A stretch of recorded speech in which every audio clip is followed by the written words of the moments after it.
कुछ रास्ते वापसी के लिए नहीं होते।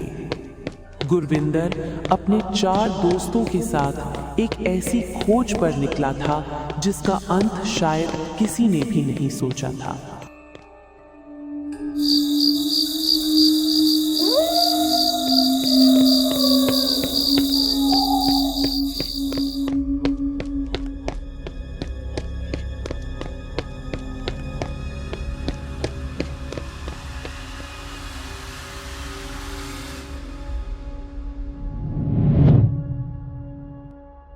देखो, यहाँ इन दरख्तों पर कुछ अजीब निशान बने हुए हैं। ये निशान किसी आम इंसान के नहीं लगते, जैसे किसी ने जानबूझकर जोड़े हों। मुझे ठीक महसूस नहीं हो रहा। दिल बहुत तेज धड़क रहा है। हर कदम पर लग रहा है जैसे कोई हमें देख रहा हो। मुझे लग रहा है हमें अभी इसी वक्त यहाँ से वापस मुड़ जाना चाहिए। देर हो गई तो शायद लौटने का मौका भी न मिले। लेकिन इस नक्शे में यहीं कहीं रास पास हवेली दिखाई दे रही है। हम बहुत करीब पहुंच चुके हैं, फिर भी न जाने क्यों मन घबरा रहा है। दिल कह रहा है कि हमें आगे नहीं बढ़ना चाहिए। ऐसा महसूस हो रहा है जैसे ये रास्ता हमें सीधे किसी बड़ी मुसीबत की तरफ ले जा रहा हो। मुझे बहुत डर लग रहा है। मेरा दिल घबराए जा रहा है। मैं यहाँ एक पल भी रुकना नहीं चाहती। ये जगह, ये हवा, सब कुछ बहुत गलत लग रहा है।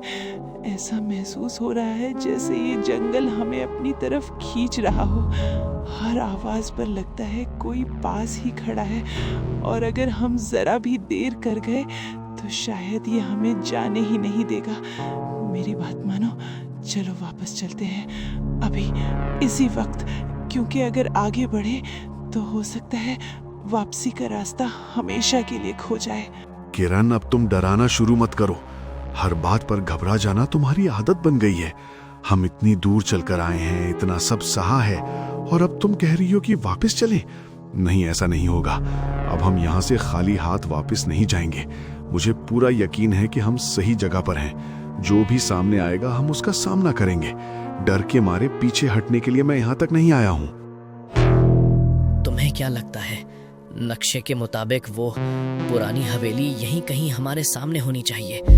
हम सही रास्ते पर हैं, इसमें शक नहीं। लेकिन ये जंगल, ये खामोशी, सब कुछ ज्यादा ही अजीब लग रहा है। फिर भी अगर नक्शा गलत नहीं है तो वो हवेली हमसे ज्यादा दूर नहीं हो सकती। बस कुछ कदम और शायद सच्चाई हमारे सामने होगी। मनप्रीत फोटो खींचता है। कैमरे की स्क्रीन पर अचानक वही पुरानी हवेली दिखाई देती है जिसकी वे सभी काफी देर से तलाश कर रहे थे। गुरमीत, तुम कुछ बोल क्यों नहीं रहे? मैं देख रहा हूँ कि हम जिस रास्ते से आए थे वो रास्ता अब दिखाई नहीं दे रहा। अब सामने सिर्फ वो हवेली ही दिखाई दे रही है।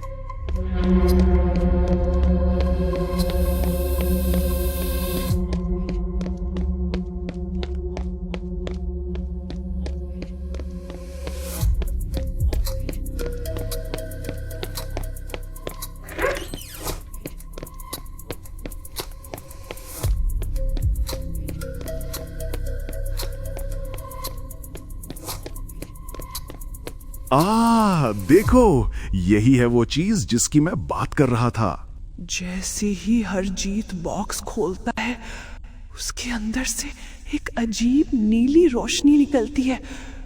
वो रोशनी धीरे धीरे पूरे कमरे में फैल जाती है और माहौल अचानक बदल जाता है।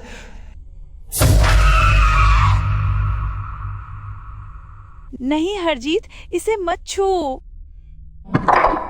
अचानक हवेली के दरवाजे अपने आप बंद हो जाते हैं। बाहर से किसी के भारी कदमों की आवाज आती है।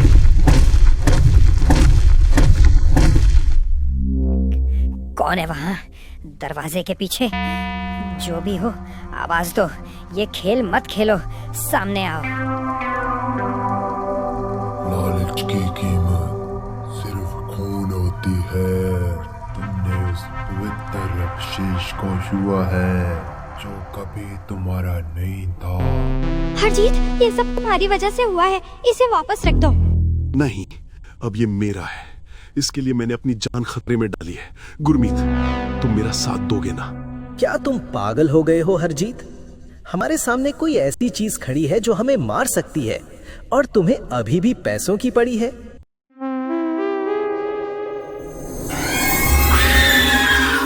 मनप्रीत, कहाँ चला गया तुम? वो तो अभी यहीं था। कोई जवाब दो प्लीज। मनप्रीत, आवाज दो यार, मजाक मत करो।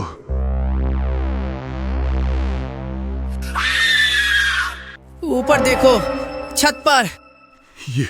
ये कोई इंसान नहीं है। गुरमीत, हमें यहाँ से भागना होगा। हम मनप्रीत को छोड़कर नहीं जा सकते। हरजीत, उस संदूक से दूर हो जाओ, शायद तब वो हमें छोड़ दे। अचानक हरजीत के हाथों पर काले निशान उभरने लगते हैं। वो संदूक को छोड़ने की कोशिश करता है, लेकिन वो उसके हाथों से चिपक जाता है। ओह, मेरा हाथ! ये संदूक मुझे जला रहा है। अमन, मेरी मदद करो। मैं पास नहीं आ सकता। वो चीज वो तुम्हारे पीछे खड़ी है। हरजीत के पीछे एक धुंधला डरावना साया दिखाई देता है, जिसकी आंखें खून की तरह लाल चमक रही हैं। एक एक करके सबका अंत होगा। इस जंगल में आना आसान है, लेकिन यहाँ से जाना सिर्फ मेरी मर्जी पर है। गुरमीत, मेरा दम घुट रहा है। मुझे लग रहा है कि ये दीवारें हमारे और करीब आती जा रही हैं। हम सब साथ मिलकर बाहर निकलेंगे। अमन, दरवाजा खोलो।